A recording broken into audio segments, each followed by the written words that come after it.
Assalamualaikum warahmatullahi wabarakatuh. Kembali lagi di Lentera Ramadan, Cahaya Hikmah di Bulan Penuh Berkah. Bersama saya Muhammad Thoriq Sahala Syufi. Kali ini kita kedatangan tamu dari Badan Penyelenggara Jaminan Produk Halal.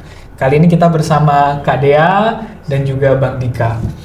Kita akan banyak ngobrol nih tentang halal tentunya ya, karena memang sedang ramai dibahas berkaitan dengan banyak sekali produk yang harus diberikan sertifikat halal gitu. Karena memang di masyarakat kita masih sangat sedikit yang memahami bahwa halal itu kan tentunya bukan cuman produk dalam tanda kutip yang ada unsur babi-babinya. Karena masyarakat itu kan kadang cenderung mengaitkan halal haram itu hanya sekedar di babi saja. Gimana tanggapan Mas ini? Masih sudah diundang ke podcast Lentera Ramadan ini. Ya. Perkenalkan, saya Dika. Di sini saya sebagai pengawas jaminan produk halal dan rekan saya Budaya, dia juga sebagai pengawas jaminan produk halal. Jadi gini, kenapa orang menganggap hanya halal itu cuma babi aja? Sebenarnya enggak. Halal itu sebenarnya luas juga ya. Jadi halal haram ya, ini kita bicara halal haram gitu ya. Jadi kenapa babi itu haram? Dan selain itu kita nggak tahu haram atau apa gitu kan. Kadang kan kita nganggapnya juga hampir semuanya halal selain babi. Nah, iya, nggak juga. Jadi haram itu juga banyak. Contohnya adalah khamr atau minuman beralkohol, itu juga haram. Kemudian yang paling simpel aja deh, najis. Najis itu juga sebenarnya salah satu yang membuat menjadi haram gitu. Jadi nggak cuma soal babi aja gitu, babi. Jadi banyak juga hal faktor yang lainnya juga itu yang bisa membuat jadi haram gitu. Iya. Terus juga misalnya nih, kita berpikir kalau bahan yang tidak memiliki, produk yang tidak memiliki babi itu halal, itu juga nggak benar. Jadi sebenarnya halal itu mencakup beberapa aspek, nggak cuma di bahan, tapi di tempat produksinya, bagaimana dia produksinya, alat-alat yang dipakai, terus penyimpanannya seperti apa, proses pengemasannya seperti apa, distribusinya seperti apa, dan sampai ke proses penjualannya seperti apa. Jadi halal ini sebenarnya berupa sistem yang menyeluruh yang harus kita patuhi sesuai dengan kriteria jaminan produk halal. Oh iya, artinya memang ketika sebuah produk itu sudah menyandang halal dalam kemasannya, artinya memang dari hulu sampai ke hilir, dari awal proses sampai ke jadi produk itu kan memang sudah terverifikasi kehalalannya. Sudah dipastikan. Ya. Jadi artinya memang tidak cuma dicek, oh misal bahan-bahannya doang yang halal nih. Artinya memang sampai proses dari awal mendapatkannya produk itu sampai proses. Kita kan nggak tahu nanti pada saat proses apakah dia bersinggungan dengan bahan non halal atau bersinggungan dengan najis, kita nggak tahu juga, dan itu bisa membuat si produk itu menjadi tidak halal gitu. Iya. Apalagi kan di Ramadan ini tentu kita seringkali punya banyak seperti nyari takjil atau nyari makanan segala macam, karena memang tentu banyak yang tiba-tiba yang tadinya nggak jualan tiba-tiba jadi jualan, tiba-tiba nggak ada stand jadi berjajar banyak sekali stand makanan-makanan di jalan-jalan gitu kan. Artinya tentu kita nggak bisa mengabaikan dong kehalalan dari produk yang dijual gitu. Artinya gimana tuh? Sebenarnya itu juga nggak bisa dipastikan halal atau haramnya ya. Memang apa yang membuat suatu produk itu pasti halalnya itu ya memang sertifikat halal. Jadi alangkah baiknya kita juga bisa memilih ya, maksudnya dalam artian apakah produk itu sudah bersertifikat halal, karena kita tidak bisa menjamin gitu, tidak bisa menjamin bahwa produk itu halal gitu, karena tidak ada bukti atau status legal kehalalan produk tersebut, itu sertifikat halal gitu. Oh, jadi memang kalau kita mau nyari takjil atau makanan-makanan ringan ya buat berbuka dan lain sebagainya, memang kita tetap harus menjadikan kehalalan itu sebagai patokan untuk kita membeli sesuatu kan, artinya seperti itu ya? Iya betul. Jadi sebenarnya puasa itu kan ibadah ya. Jadi jangan sampai ketika kita puasa beribadah cuma gara-gara kita mengkonsumsi barang atau produk yang non halal, itu bisa jadi mengurangi ibadah kita gitu loh. Apalagi itu. Iya. Memang ini sangat penting ya, karena memang kita seringkali mengabaikan bahwa produk itu mau halal haram selama bulan Ramadan yang dijual di stand-stand itu kita sikat aja semuanya, kadang kan gitu. Apalagi kan kita juga seringkali mengagendakan ya, mungkin seringkali jadi wacana ya, kayak bukber dan lain sebagainya. Kita kan memang ada momen-momen seperti itu di mana kita cari tempat yang estetik, cari tempat yang ya sekiranya di review itu bagus gitu. Tapi ada nggak sih tips-tips supaya memilih tempat yang kiranya menjamin keamanan dari produk yang kita beli gitu? Ya, jadi sebenarnya emang kan media sosial, terus Google Review itu kan banyak menjadi patokan ya anak-anak muda zaman sekarang khususnya kan untuk mendatangi suatu tempat atau restoran yang akan dia kunjungi gitu. Sebenarnya ya kalau misalnya kita khususnya sebagai umat muslim, konsumen muslim gitu, kita harus mempertimbangkan kehalalan produk ini sebagai prioritas utama. Makanya dibutuhkan edukasi seperti ini. Jadi dijadikan halal ini sebagai prioritas utama, bukan yang terakhir dalam memilih tempat, bukan karena estetiknya, kenyamanannya itu perlu, tapi pentingnya prioritas utama sebagai masyarakat muslim adalah memilih untuk yang halal dulu. Nah, gimana caranya tahu yang halal? Pertama dari label halalnya. Dari label halalnya kita bisa tahu, misalnya di produk atau di restoran, dia akan mencantumkan label halal nih, atau logo halal di restoran ya, itu akan mencantumkan label halalnya di produk atau di restoran. Kalau di produk kita lihat, oh ada logo halalnya, nanti di situ tertera ada nomor sertifikat halalnya. Nah, kita gimana tahu ini beneran halal nggak sih? Kita cek nomor sertifikat halalnya, atau nama produknya, atau nama produsennya di website di website BPJPH. bpjph.halal.go.id. Nanti kita tinggal masukkan nama produknya atau nomor sertifikatnya atau tempat produksinya, seperti itu. Nanti langsung keluar apakah produk tersebut sudah halal atau belum. Artinya memang kalau kita balik lagi, kalau kita mau mencek atau memverifikasi kehalalan suatu produk itu kita bisa kunjungi website tadi ya, bpjbh.halal.go.id. Artinya kita tinggal masukin produknya atau nomor sertifikatnya, nanti akan keluar ya di situ apakah dia. Tapi apakah ada tenggat waktu di mana sertifikat halal itu berlaku atau kayak berapa tahun sekali diperbarui? Untuk saat ini semua berlaku seumur hidup ya. Oh, jadi lifetime ya. Jadi selama kita mendaftarkan satu kali itu akan bisa dipakai selamanya. Gitu. Tapi ada syaratnya.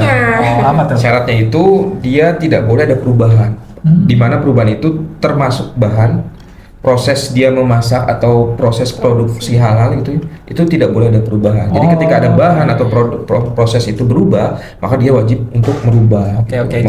Jadi memang kalau misal saya masukkan produk saya nih kopi, artinya selama kopi ini sama, misal robusta, jadi tidak ada pengurangan penambahan inovasi produk, selama itu bisa dipakai. Bisa. Tapi nanti kalau memang seandainya saya menambahkan produk Arabica, itu berarti saya harus mengajukan lagi update data. Oh, update data saja. Pengembangan produk. produk. Artinya memang ya. Karena memang saya pikir setiap produk satu kali izin, produk lagi izin lagi. Jadi ketika kita sudah dapat sertifikat halal, kita tinggal update saja ya. Iya.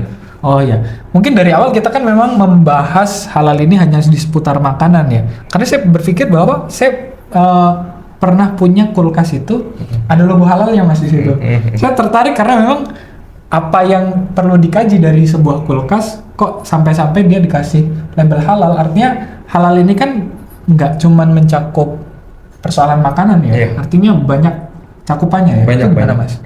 Jadi kalau menurut saya ya, jadi kulkas itu adalah media penyimpanan ya, di mana media penyimpanan itu kan komposisinya mungkin termasuk banyak komposisi yang polimer yang dibuat untuk media penyimpanan tersebut. Iya. Salah satunya mungkin di situ ada silika atau beberapa polimer yang pembuatannya mungkin ya bersinggungan dengan bahan non halal. Biasanya dari arang atau apanya itu bisa jadi bahan tersebut itu bersinggungan dengan non halal, karena media penyimpanan dan makanan kita yang disimpan di dalam kulkas tersebut bersinggungan dengan bahan non halal, otomatis makanan yang kita simpan dalam kulkas tersebut itu menjadi non halal gitu, bersinggungan gitu. Itu gunanya untuk sertifikat halal pada kulkas ya, contohnya tadi barang gunaan. Tapi ada yang lain nggak selain kulkas, misal yang memang dia bisa dikasih label halal gitu? Tray food bisa, tray food atau apa namanya wadah plastik, baskom gitu ya, media pengemas. Oh iya.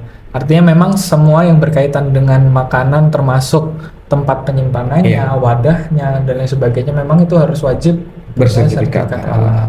Iya, memang saya lihat memang kedepannya mungkin Indonesia punya hampir semua produk ya ini dikasih sertifikat halal, karena memang di negara yang mayoritas muslim kita perlu memberikan kenyamanan ya tentu bagi semuanya, semua kalangan masyarakat Yeah. supaya ketika membeli makanan kan tidak terjerumus gitu. Karena memang kita kan ngelihat di beberapa daerah misal agak susah menemukan produk-produk halal gitu Mas. Karena memang ya mungkin daerah minoritas muslim dan lain sebagainya, karena memang kebanyakan di sana diproduksi adalah makanan-makanan atau minuman yang non halal. Non halal. Iya. Menarik karena memang halal itu kan bukan cuman jadi apa ya namanya label, tapi kedepannya kan pasti jadi lifestyle. Iya. Benar ya, itu gimana itu? Tantangan kita sekarang adalah gimana caranya merubah bukan merubah sih, mengikuti perkembangan zaman. Jadi halal itu kan awal mulanya adalah sebagai bukan keharusan ya, bukan mandatori, tapi sekarang kan memang mandatori. Jadi lama kelamaan ekosistem halal mulai terbentuk yang akhirnya akan menjadikan sebuah ekosistem halal itu menjadi lifestyle gitu. Nggak cuma soal makanan minuman, tapi beberapa penambahan, mungkin ada industri halal, nanti juga ada namanya pariwisata halal gitu kan. Jadi itu dapat menjadikan sebuah ekosistem menjadi ekosistem halal. Untuk halal ini sebenarnya bukan hanya tentang keagamaan saja, tapi juga kepatuhan terhadap negara. Karena di sini, di negara Indonesia ini sudah ada ya undang-undangnya tentang jaminan produk halal di Undang-Undang Nomor 33 Tahun 2014, didukung dengan Peraturan Pemerintah Nomor 42 Tahun 2024. Artinya memang sudah dikemas dari undang-undang, semuanya memang sistemnya memang sudah disiapkan ya untuk Indonesia itu supaya bisa mendukung lifestyle yang halal gitu. Karena memang balik lagi masyarakat kita kan beragam ya, tanggapannya beragam, agamanya beragam, semuanya beragam. Tentu halal ini ketika disahkan atau memang dijadikan sebuah kebijakan, pasti ada pihak-pihak yang dalam tanda kutip nggak suka ya kan, pasti ada kan seperti itu. Tapi memang ada nggak mitigasi dari teman-teman BPJPH nih untuk ketika ada terjadi kayak gitu? Sebenarnya halal itu kan tadi dibilang bahwa halal itu kan bukan cuma ada satu agama aja sebenarnya. Iya betul. Di halal itu juga mencakup namanya itu makanan yang sehat, yang bagus, yang baik gitu, yang dikemas toyib artinya baik. Ya, halal dan toyiban gitu. Halal dan baik. Jadi di halal itu nggak cuma soal agama tadi. Ini khusus untuk muslim halal, nggak juga gitu. Di halal itu juga bagaimana mendapatkan makanan yang toyib tadi gitu. Jadi itu semua orang, semua kalangan itu menurut saya ini terbantu ya dengan ekosistem halal ini. Iya, karena memang menyokong tadi nggak cuman halal, karena halal belum tentu baik. Betul. Iya, baik. Menarik sekali karena memang saya melihat Indonesia ini kedepannya pasti menjadi salah satu sentra produk-produk halal ya. Tapi memang apakah ada visi BPJPH kedepannya untuk memajukan halal di Indonesia? Untuk tahun ini kita ada program wajib halal Oktober 2026. Artinya di bulan Oktober 2026 mulai dari makanan, minuman, dan serta pendukungnya dari segala aspek kriteria pelaku usaha dari kecil, menengah, mikro maupun besar sudah wajib memiliki sertifikat halal seperti itu untuk tahun 2026 ini, termasuk barang-barang impor dari luar negeri. Seperti itu. Keren sekali ya memang, karena anak muda ini perlu juga diedukasi terkait dengan produk-produk halal ini, dan mungkin orang tua juga supaya lebih update ya dengan bahwa halal itu tadi dibilang nggak cuma menjadi makanan tapi bisa menjadi lifestyle yang halal.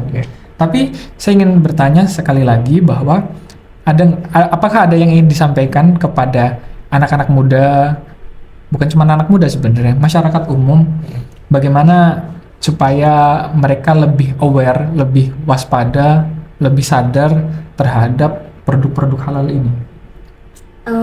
Sebagai konsumen muslim ya, pertama konsumen muslim ini harus mempertimbangkan halal menjadi pertimbangan utama. Kemudian yang kedua, jangan lupa atau jangan takut untuk bertanya tentang halalan suatu produk ke pelaku usaha. Nah, untuk pelaku usahanya sendiri dijadikan sebagai sertifikasi halal ini dijadikan sebagai momentum untuk meningkatkan kualitas produk mereka. Gitu. Apalagi di wajib halal Oktober ini ya di 2026, di mana semua produk khususnya makanan dan minuman semua harus bersertifikat halal. Iya. Masya Allah. Dan memang harus didukung juga ya dengan ekosistem penelitian yang mumpuni, apakah ada korelasi antara produk yang sudah terverifikasi halal dengan peningkatan jumlah produk yang terjual misalnya kayak gitu. Tapi emang sudah ada sih saya. Ada itu memang terbukti berdasarkan penelitian juga bahwa kebanyakan karena di Indonesia adalah mayoritas muslim ya. Jadi 70% masyarakat Indonesia itu yang muslim itu pasti yang pertama itu mempertimbangkan kehalalannya dulu gitu. Jadi kita lihat dulu ini halal dulu nggak gitu, bukan kayak ini enak dulu nggak, tapi halal dulu nggak gitu. Iya, karena memang udah bertebaran juga nih, dokter-dokter sudah mulai mengedukasi masyarakat apakah produk ini baik atau enggak. Meskipun kadang halal, cuman kalau nggak baik juga jangan dikonsumsi terlalu banyak. Kan ada himbauan juga artinya di situ. Iya, menarik. Ya mungkin itu saja. Saya sampaikan terima kasih banyak kepada Kak Dea dan Bang Dika atas kehadirannya. Semoga nanti kita bisa mengedukasi lagi nih teman-teman muda, masyarakat semuanya, khususnya umumnya, agar supaya kesadaran kita terhadap produk-produk halal itu semakin meningkat dan halal bisa direalisasikan di Oktober 2026. Ada nggak slogannya yang disampaikan? Oke. Wajib halal Oktober 2026. Oke, terima kasih teman-teman. Bertemu lagi di episode Lentera Ramadan selanjutnya dengan tamu yang lebih dahsyat, yang lebih menarik. Terima kasih. Wassalamualaikum warahmatullahi wabarakatuh.